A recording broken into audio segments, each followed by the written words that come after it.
Coupling Day. Welcome to Porchlight Letters podcast number 2381. Today we are talking about how far back can meaningful family stories go. Yes, how far back can they go? Meaning is not limited by time. Stories remain relevant when contextualized. A story from 200 years ago can still feel deeply meaningful when it is placed inside the world where it happened. And a lot of people, when they hear stories from their ancestors that 200-300 years old, they're thinking it from today's perspective. You got to take those lenses off, put on the lenses of the time when the story took place, and understand the social rules, the economic pressures, the daily realities of that time. The people involved stop feeling distant. For example, learning that an ancestor married young during a period of economic hardship helps us see their decision as practical rather than unusual. And there was a lot of times where marriages were arranged to bond two wealthy families together to share their wealth. It could be that one's helping the other one out of financial difficulties, or one family out of financial difficulties. Nothing to do if the couple's in love. It's arranged. Other ones are get married to get them out of a situation that they're in. So there's lots of different reasons that people got married back then. Love is in there as well, but during the times, you got to look at what was the time that they were living in, what was it like, and take those and take all those situations into account to see why they may have gotten married. Context keeps old stories alive, and when you put it into the context, I still crack up, because one of the stories that I told a client of mine about how her third great grandparents became married was because her third great grandfather took pity on her because of her looks, knowing that she wouldn't attract anybody else. I'm like, well, but hey, they went on and had like 10 kids, so go figure. And we will know this because he actually wrote it in a newspaper article about his life. He did a 3-part newspaper article, told his life story over 3 newspaper articles when he was like about 80. And that was one of the things that he said about his wife. I thought, okay. So taking pity on somebody, but they went ahead and had 10 kids. So historical conditions create empathy. Understanding the conditions people lived under helps us feel empathy across generations. When we learn about war, migration, poverty, and opportunity in a specific area, we begin to understand why our ancestors made the choices they did. A family leaving their homeland may no longer feel like a mystery when we recognize the political or economic pressures they faced. History softens judgment and replaces it with understanding. I know my husband's family ancestors, when they moved out, or his paternal side, when they moved out here to the US, it was because of a religious persecution. That one we found out very, very easily. And so we had some empathy towards them, understanding what they were going through and why they made the decisions that they did make. Distance does not erase humanity. Even when centuries separate us from an ancestor, their experiences are still recognizably human. Love, fear, hope, ambition, and grief are timeless. A letter written long ago about a missing family can feel familiar today. A record of hardship can echo modern struggles. Distance in years does not remove emotional connection, it simply requires interpretation. Understanding bridges generations. When we take the time to understand older stories, we build bridges between past and present. Patterns often repeat across generations. A family history of resilience, entrepreneurship, or migration may still influence identity today. Recognizing these threads helps modern family members see themselves as part of a longer narrative rather than isolated individuals. I know for a fact, only because I have met the people who can tell them, is that I come from a long line of storytellers. My grandparents are both great. In fact, yeah, all 4 of my grandparents were great storytellers in their own way. And some of them would regale us of stories when they were growing up. Some would not. Some would make up stories to tell us. But they also had siblings that were great storytellers as well.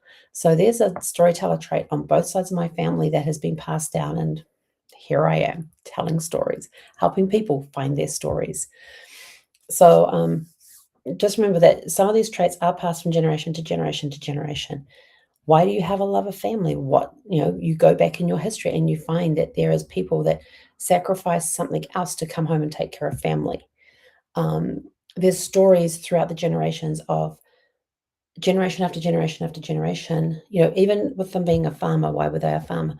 You can have generations of politicians, you can have generations of people in the entertainment world, you can have generations of jewelry makers, not just in the trades, but also in the traits that get passed down.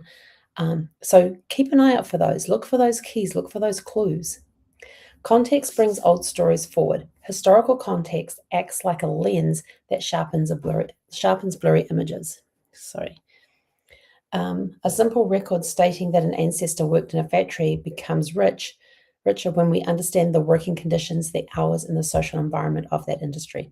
Suddenly, the story moves from abstract fact to lived experiences. Context pulls old stories into the present. Today, I was watching the opening ceremonies of the Winter Olympics, which was I came in partway through the countries coming in. Got to see New Zealand walk in. Thought I'd missed them because I saw Nigeria and I was like, oh, I've missed them. But then I had to recall that they were working off the Italian alphabet and the Italian wording as well. So new was not NEW, it was new. What was it? Came in at the end of the end, it came in just before the Netherlands. So it was very interesting, but I got to see the Kiwis walk in, and that gave me a sense of pride. But it suddenly got me thinking. There was a mother and son who are competing for one of the countries. There's only two competitors, and it's a mother and son team. And I was like, wow, imagine the stories they can tell. How many Olympians are in their family? Is it just mother and son? Is there Olympians in their lineage, in their ancestors, in their aunts and uncles? And I was just like curious about this. How many generations does sporting go back in their family? Then there were ones that were coming in where there were brothers and sisters at the same, coming in, walking in for their countries, and I was like, this is so cool. And again, it got me thinking: is there um, is there somewhere in their ancestry somebody that competes in sporting events? Do they have that in their ancestry? Do they have ancestors who participated in past Olympians, Olympics, whether it's summer or winter? It just brought to my mind that a mother and son team are in there. There were brothers and sisters on teams together, and I was just sort of like, wow, what is that something that they started in their own generation, or does that go back generations? May have skipped a generation. I remember watching Susan Sarandon's Who Do You Think You Are? And she wanted to know where her acting came from. It did not come from her mother, but her mother would not talk about her mother, so Susan's grandmother. They found out that Susan's grandmother, through all the records and stuff, used to be a dance hall girl in New York and entertained a lot of people like Frank Sinatra, Sammy Davis Jr., Dean Martin, all of those guys at that time. And that's where the acting, and that's where her love for the theater came from, was her grandmother. And she didn't know a lot about her maternal grandmother, but through this episode, she got to learn a lot about her maternal grandmother, which was awesome. So have a look in your family history. Think about historical events. This is why I'm always going back on historical events. If there's a major historical event that took place, were any of your ancestors there and present and going and living through it? Or were they on the outskirts looking in, or were they far removed from it, but it may have still had an impact on it? You can think about modern historical times like 9/11, COVID. You've got the Korean War, the Vietnam War, World War I, World War II, the Spanish flu that was at the beginning of the 20th century, when everybody was in quarantine, required to wear masks. Then we fast forward to 100 years later, and you've got COVID coming in. Everybody's in quarantine. Everybody's required to wear masks. History repeats itself. So go back through history, look at your family tree, and find out where was your family member, your ancestors living at the time when some of these historical events took place. Look at natural disasters. That's another one where any of your ancestors impacted by natural disasters. Could they have been living in an area when a natural disaster came in? Were they impacted by it? Start asking yourself these questions to help you start thinking about places that you can look to go and find these records.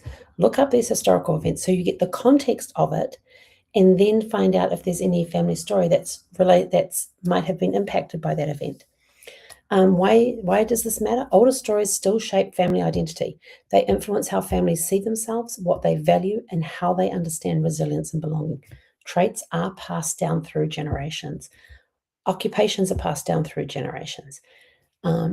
It's always fun going looking at census reports and land deeds and just all these other records that are not vital records. It's really good to go and have a look at those. So your practical takeaway for today is place stories within their historical setting. And if you want help contextualizing older stories, send us a private message. We can set up a free no obligation discovery call and get you on the path for helping you find the historical settings and things, and helping you on the path to help you connect those historical things with your ancestors. And our closing thought for today: when we understand the past in its own timeline, its meaning carries forward into ours. And with that, go out, have a super fantastic, sparkling evening. We'll catch you guys back here tomorrow evening at 6 p.m. Pacific.